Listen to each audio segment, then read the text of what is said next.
తపస్వాధ్యాయ నిరతం తపస్వి వాగ్విదాం వరం నారదం పరిపప్రచ్ఛ వాల్మీకిర్ము నిపుంగవం. ఇది వాల్మీకి మహర్షి రామాయణములో రాసిన మొదటి శ్లోకం. దీని అర్థం ఏమిటంటే, తపస్వి ముని గొప్ప వాగ్విదాంబరుడైన నారద మహర్షిని పరిప్రశ్న చేయడానికి తపస్వి అయిన వాల్మీకి మహర్షి సిద్ధపడుతున్నారు అని.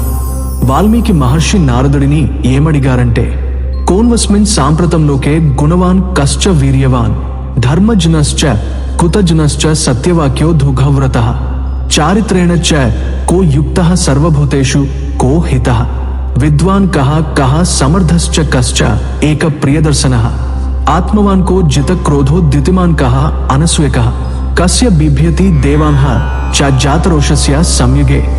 ఈ లోకములో ఇక్కడే ఉన్న గుణవంతుడు, వీర్యవంతుడు, ధర్మాత్ముడు, కృతజ్ఞత భావం కలిగినవాడు, సత్యం పలికేవాడు, ధృఢమైన సంకల్పం కలిగినవాడు, చారిత్రము కలిగినవాడు, అన్ని ప్రాణుల మంచి కోరేవాడు, విద్యావంతుడు, సమర్థుడు, ఎన్నిసార్లు చూసినా ఇంకా చూడాలనిపించేంత సౌందర్యం కలిగినవాడు, ధైర్యవంతుడు, క్రోధాన్ని జయించినవాడు, తేజస్సు కలిగినవాడు, ఎదుటివారిలో మంచిని చూసేవాడు, అవసరమైనప్పుడు కోపాన్ని తెచ్చుకోగలిగినవాడు ఉంటే నాకు చెప్పండి అని అడిగాడు. నువ్వు చెప్పిన గుణాలన్నీ ఒకే మనిషిలో ఉండడం కష్టమే, కానీ ఒకడు ఉన్నాడు, నీకు ఇప్పుడు అతని గురించి చెప్తాను అని నారద మహర్షి ఇలా అన్నారు.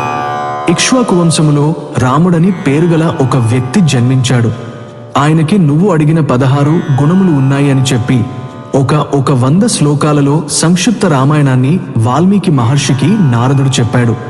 చెప్పిన తర్వాత నారదుడు వెళ్ళిపోయాడు.